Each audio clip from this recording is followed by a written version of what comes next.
लेकिन उनकी बात, एक मोहतरमा है, पता नहीं अल्लाह ने उनके साथ क्यों ये नाइंसाफी की। कुछ दिन पहले उनका एक्सीडेंट हो गया है।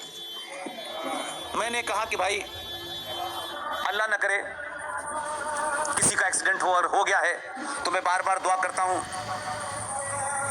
अगर नमाज पढ़ता होता एक रकात उनके लिए जरूर पढ़ता कि अल्लाह जल्दी उनको ठीक कर दे।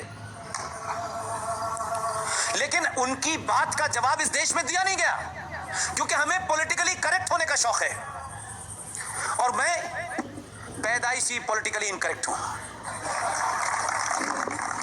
मुझे इसमें कोई इंटरेस्ट नहीं है कि लोग कितना मुझे महान कहेंगे नहीं कहेंगे। मुझे इसमें इंटरेस्ट है कि मैं जिस राष्ट्र में हूं उस राष्ट्र के लोगों ने किसी डर के कारण, किसी इंटरेस्ट के कारण अगर जबान बंद रखी है, तो मैं उनसे कहता हूं ये समय है, पूरी ताकत से बोलो, पूरी चिल्ला के बोलो। इसलिए इस बात की चिंता मत कीजिएगा कि आपका कुछ बनने बिगड़ने वाला है।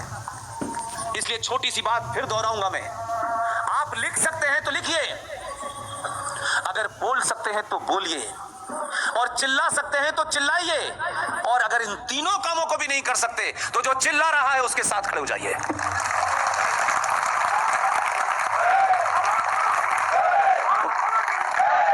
उन मोहतरमा ने आपकी आत्मा को झकझोड़ा हो नहीं हो, मैंने आपको बताया मैं पाखंडी हिंदू नहीं हूं। मैं जहां पैदा हुआ वहां हिंदू क्या होता मुझे नहीं पता था। बचपन में भी लोग मुझे पुष्पेंद्र खां कहते थे, मुझे तब भी कोई फर्क नहीं पड़ता था। मुझे इस बात की चिंता नहीं है कि मैं कितनी पूजा करता हूं तभी मैं हिंदू होऊंगा। मैंने तो मंदिर भी 20-22 साल के बाद देखा। लेकिन बात का जवाब तर्कों से दीजिए। अगर किसी ने हमला किया है, शब्दों से किया है, आपके फेथ को गाली दी है, तो आप गाली मत दीजिए, आप भी शालीनता के साथ अपनी बात कन्वे कर दीजिए, ताकि उनको पता चल जाए कि उर्दू और कुरान शरीफ पढ़ने वाले भी इस देश में हैं। एक मोहतरमा ने कहा, वो ये कहती थी कि वो बेचारी बड़ी परेशान थी, उनको अल्लाह से बात करनी चाहिए, वो भगवान से मांगने लगी। उन्होंने कहा अपने ट्वीट में, हमारे यहां हर सड़क छाप के ट्वीट पे लोग बड़ा संज्ञान लेते हैं, जिन लोगों के ट्वीट पे संज्ञान लेना चाहिए, अगर आप उस पे जवाब नहीं देते हैं तो उनकी हिम्मत खुल जाती है और वो ये समझते हैं कुछ भी करो। बहादुर हैं, और इन छोटे भाई के पजामे और बड़े भाई के कुर्ता पहनने वालों से आप नहीं डरती।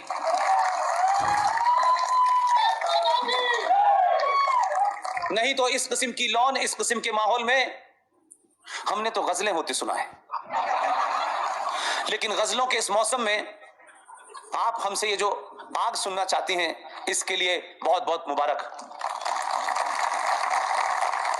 और इस किस्म के प्रोग्राम करती रहें, और जो भी इस शहर के धनाढ्य लोग हैं, अमीर लोग हैं, जिनके पास वक्त कम है, पैसा ज्यादा है, वो मोनिका जी जैसे लोग, डॉक्टर मोहन गुप्ता जैसे लोग, जो इस शहर में ऐसे लोगों को बुलाते रहते हैं जिन्हें राष्ट्र की चिंता है, जिन्हें अपने पर्सनल कद बढ़ाने की चिंता नहीं है, उनकी मदद करें।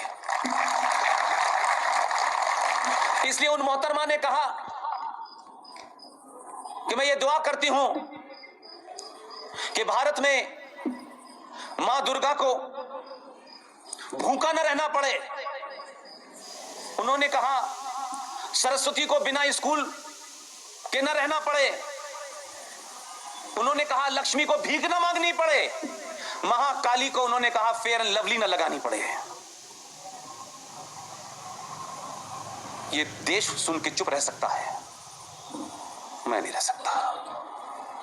मैं कहता हूं मोहतरमा शबाना आजमी, आप जल्दी ठीक हो जाएं और मेरी आवाज आपके कानों तक चली जाए।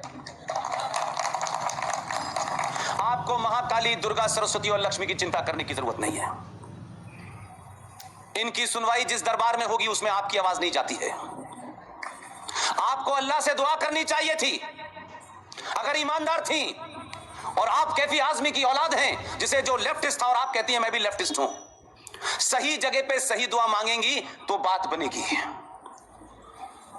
अगर आपके अंदर ईमान वाली थी, आप मुसलमान हैं आप, और आपके अंदर सही बात कहने का करेज है, तो जरा खुल के मुझे बताइए और कहिए, अगर आप ईमानदार होती तो कहती कि मैं अल्लाह से दुआ करती हूं कि आयशा को कभी बाल विवाह न करना पड़ता। वो कहती कि ज़ैनब को निकाह हलाला न झेलना पड़ता। वो कहती कि फातिमा को खतना न कराने पड़ते। और वो ये भी कहती कि बीवी फातिमा को जिहादियों के हाथों मर जाना पड़ता। तो शायद अल्लाह बेहतर सुनता। इसलिए अगर मजाक बनाने की अगर आदत है जिन लोगों में, एक साहब को तस्वीर बनाना आता था, बहुत तस्वीर बनाते थे। मैंने 4 नाम लिए, उसमें से अगर उनमें दम थी, अब तो वो अल्लाह को प्यारे हो गए। इसमें से एक की तस्वीर बनाते तो पता चलता क्या होता। आपने तो हमारे आस्थाओं को चोट पहुंचाते हुए आपने उनके भी कपड़े उतार दिए। जरा उनके कपड़े उतारते तो पता चलता आपको। इसलिए मैंने कहा चुप रहने का समय नहीं है।